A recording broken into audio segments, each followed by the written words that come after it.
build a cargo across this broken bridge? I'm not sure. Let me find the best option.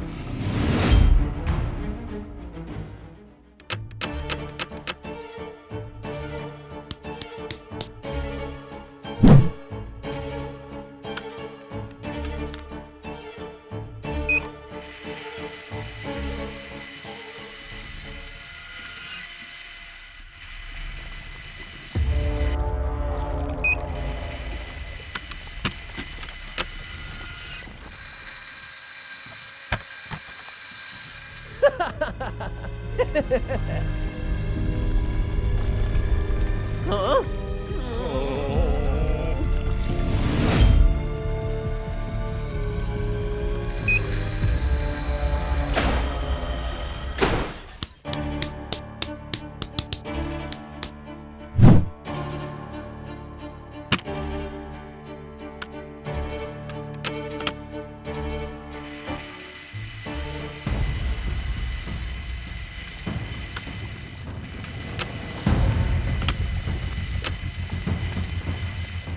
Well done, Mr. Hand.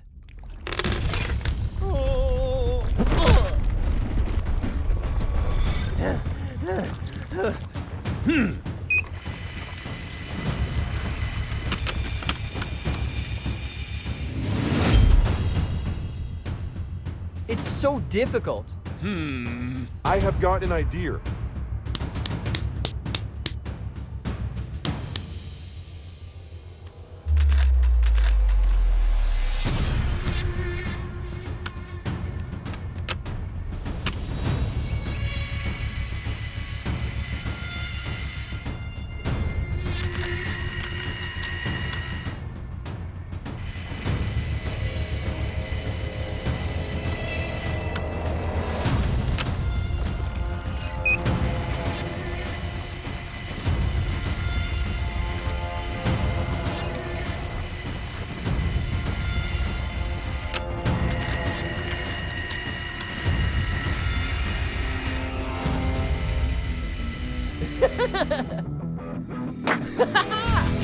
This is the best option.